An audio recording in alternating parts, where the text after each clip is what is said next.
Hey guys, welcome to another DeltaMath tutorial.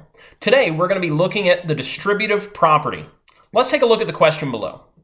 Use the distributive property to write an equivalent expression, and then it gives us 6 on the outside of some parentheses with 5p plus 6q on the inside.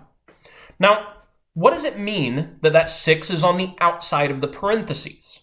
Well, it means that that 6 is multiplying what is inside of there. And that's what the distributive property is all about. Because the distributive property tells us that whenever we see a number right outside of parentheses, just like that 6 is, that it needs to get multiplied to everything inside of those parentheses. So you know what? Let's do it. What I like to do is this little motion right here. It kind of reminds me of what's happening and illustrates, mentally at least, a little bit of what's going on.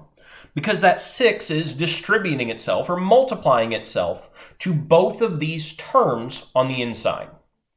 So let's figure out what that's going to be. 6 times 5p. Well, 6 times 5 is 30, and then the variable doesn't change, right? Because there's no variable with the 6.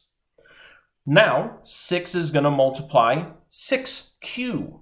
Well, 6 times 6 is 36, and the q yet again does not change because it's the only variable there.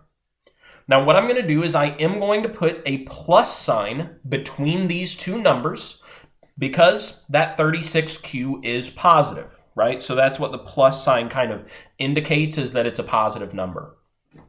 And you know what? That's our answer. That's all there is to it.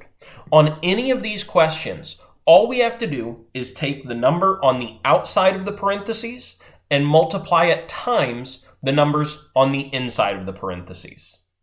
All right, guys, I'm going to go ahead and type in our answer to our answer box. Now, while I'm doing this, do please like the video, subscribe to the channel if you have not already. It really does help out a lot. And if you have any questions about what we've gone over today, leave them down in the comments below and I'll be happy to help out. All right, let's submit our answer, the moment of truth. And hey, we got it right. Okay, great. So, thanks for watching, guys, and I'll see you in some future DeltaMath tutorials.